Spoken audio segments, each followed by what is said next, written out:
So I know y'all saw that razzle dazzle video. If you haven't, let me spill the tea.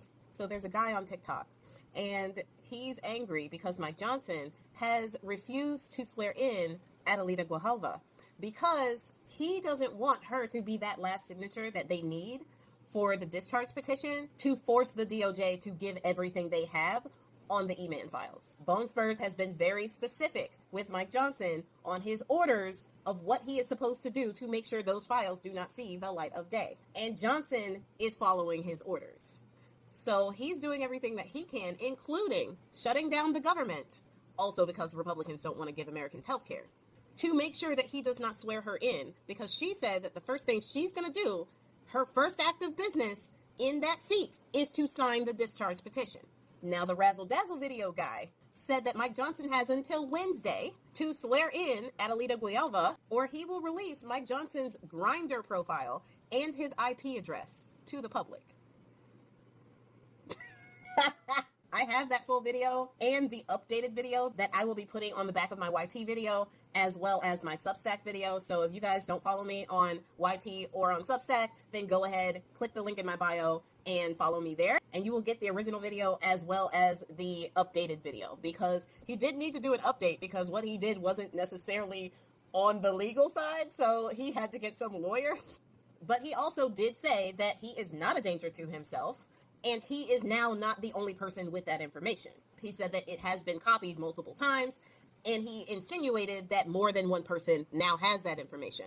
So now everybody is speculating whether or not Mike Johnson is in the closet.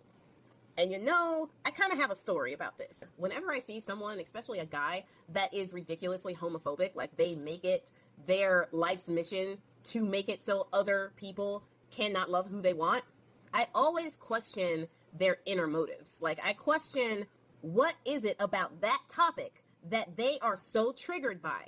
And I have a story on this because I used to know a guy.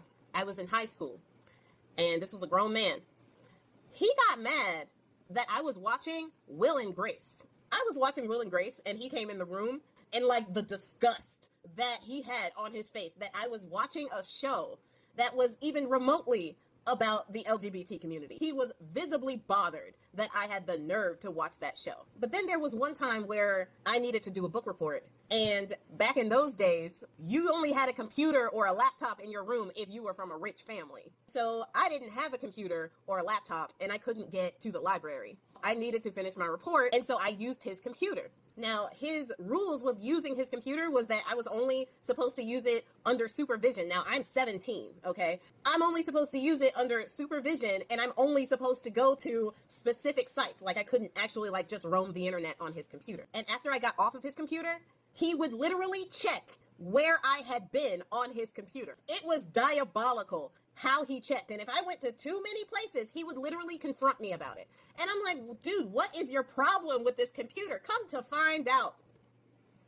Y'all know where I'm going with this. Homeboy had profiles on LGBT dating sites. And he would literally go on there finding guys to sleep with. Now, my man was married to a female. And he was also an elder in the church. And I knew somebody who made a fake account and pretended to be one of the guys that he was trying to hook up with. And they had a really interesting conversation that got really graphic. This guy, who couldn't even watch Will and Grace, and who raved about how much he disliked the LGBT community, had private profiles to find guys to cheat on his wife with. So when I see these Republican men who make it their life's work to make LGBTQIA plus members miserable, it reminds me of that guy. And it gives me the sense that they are angry at the LGBTQIA community because they can't be them. They can't come out because they're super religious or they have a status level that they're trying to live up to, and they can't come out to their community and they can't squash their desires. They're stuck between their religion and the expectations of their communities. Many of them are married and their wives don't know. And then their desires that they view as a sin and they view as these earthly desires that they hate about themselves. And they want to take out the anger and the hatred that they have for themselves for feeling the way that they do on other people who have accepted themselves for who and what they are. In all honesty, It tracks. Hey, here's a message for Speaker of the House, Mike Johnson.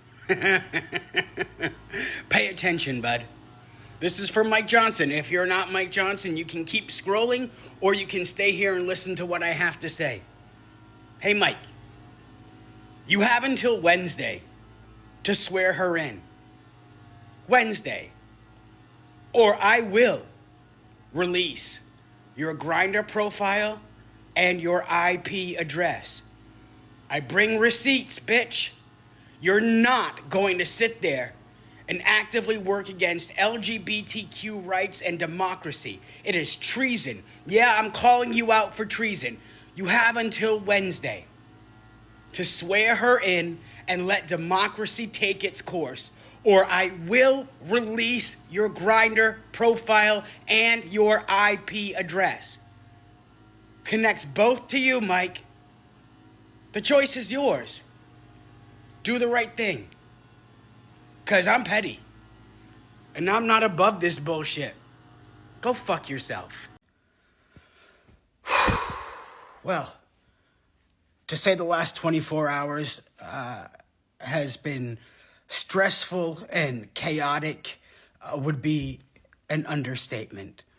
I have been talking with a lot of people, including a fantastic team of lawyers. And I want to assure everyone, I am not a danger to myself or others.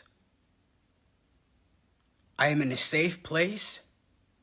I have discussed this with other people. I am no longer the only person with this information.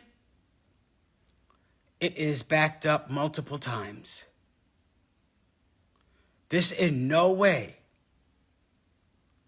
was a shakedown for anything.